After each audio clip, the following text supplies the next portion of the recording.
এই দেন জামাতি বাটপারের একটা কর্মকাণ্ড। ওরা আবার বড় বড় কথা বলে, ওরা নাকি বিএনপির পত্র গড়ায় দেশে সরকার গঠন কইরা দেশ সুন্দরভাবে পরিচালনা করবো, ওদের হাতে নাকি দেশ সুন্দর স্বাবলম্বীভাবে চলবো। যারা এত বড় চুরি করে এদের হাতে দেশ কিভাবে চলে, দেখেন এই ভিডিওটা একটু দেখেন।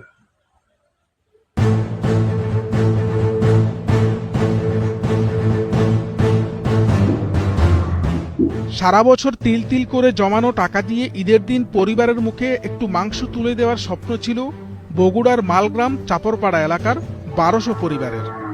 মাংস বিতরণের নির্ধারিত দিনে প্যান্ডেল প্রস্তুত থাকলেও নেই কোনো মাংস। সমিতির পরিচালক জামায়াত নেতা ৭৭ লাখ টাকা নিয়ে উধাও। জানা গেছে স্থানীয় জামায়াতের শ্রমিক কল্যাণ ফেডারেশনের আঞ্চলিক সেক্রেটারি আব্দুল হাকিম এবং তার সহযোগী আকরাম ও শাহিনের গড়া 4 স্টার বিজনেস সমবায় সমিতির খপ্পরে পড়ে এখন দিশেহারা 1200 পরিবার।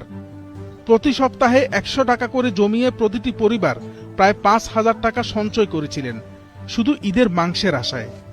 এলাকার বাসিন্দা বাবলি আক্তার নিজের টাকার পাশাপাশি আরো 44 জনের টাকা জমা রেখেছিলেন এই সমিতিতে। আজ তার মাথায় যেন আকাশ ভেঙে পড়েছে। আমি ওখান থেকে 40টা বই নিয়ে এসে আমি সমিতি করছি, ওখান থেকে কালেকশন করে নিয়ে এসে এদেরকে আমি দিছি, আকরামকে দিছি। এখন এর মাংস দেওয়ার কথা, আমি আজকে তাদেরকে পৌঁছে দিব। এখন এ আমাকে টাকাটুকু সব 1.5 লক্ষ টাকা আমার পরিশোধ করে নিয়ে এ রাতের অন্ধকারে পালিয়ে চলে গেছে। ওই যে গোস্তের সমিতি করছিলাম, তো এখানে এক এক বইয়ে 5,000 টাকা করে 5টা বই করা হয়েছিল। তো আমি তো মনে করছি যে একটা বইয়ের গোস্ত নিব আর বাকি 4টা টাকা নিব। আজকে সেই গোস্ত দেওয়ার কথা, কিন্তু জমানোর সঞ্চয়ের টাকা মানুষ কত আশা ভরসা করছে, সাধারণ মানুষ মানে 100 টাকা করে মানে জমাইছে যে গরুর গোস্ত খাইবো। সেই গরুর গোস্তের এই যে টাকাগুলো লেবুদা হয়ে গেছে জামাতের এই নেতারা। আসলে ওরা যে বলে যে ওরা মানে জান্নাতের টিকিট বিক্রি করছিল, তা আপনারা জনগণ আপনারা ওপরে বইরা দিচ্ছেন। তারপরে হইলে এই যে বর্তমানে ওরা যে সিটারি আটপারি করতেছে, কিছু হইলই মানে জনতার নেতা, জনতার প্রধানমন্ত্রী জনাব তারেক রহমানকে হুমকি টামকি দেয় যে তারেক রহমানকে ওই করবো সেই করবো, তারপরে ক্ষমতা দখল করিয়া ওরা আপনাদেরকে জান্নাতের লাইন ধরা দিব।